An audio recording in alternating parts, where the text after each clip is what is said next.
Institut français de Côte d'Ivoire à Abidjan Plateau, la salle de spectacle en pleine rénovation, une bibliothèque qui s'apprête à faire peau neuve.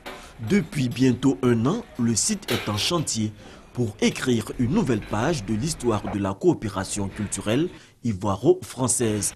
Un roman dont les premières lignes ont été rédigées en 1963, date de la création de ce qui était alors le Centre culturel français.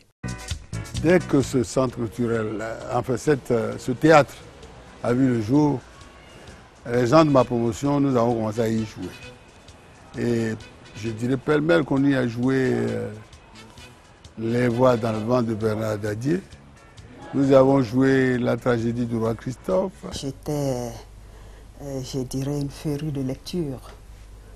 Et très souvent, même lycéenne, jeune lycéenne, j'allais réviser au Centre culturel français.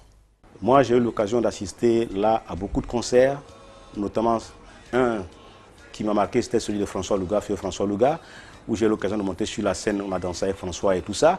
Les concerts partaient généralement de 21h à 23h.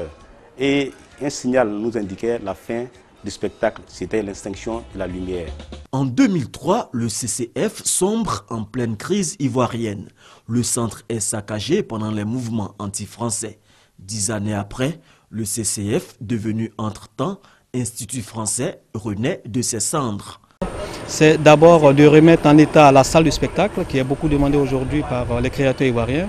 Et la deuxième phase va consister donc à la rénovation de la bibliothèque en la transformant en médiathèque afin que nos étudiants, les étudiants ivoiriens, les chercheurs ivoiriens et nos visiteurs puissent accéder à travers les nouveaux supports de connaissances à tout le savoir qui aujourd'hui est donc partout dans le monde et qui malheureusement ne se trouve plus uniquement que dans les livres. La coopération culturelle ivoiro-française, une belle histoire d'amour qui résiste à l'épreuve du temps. Nouvelle manifestation de cette idylle, ce 17 juillet, le lead vocal du groupe Magic System Assalfo fera partie de la délégation française qui accompagne François Hollande à Abidjan. Un honneur pour tous les acteurs du monde culturel en Côte d'Ivoire.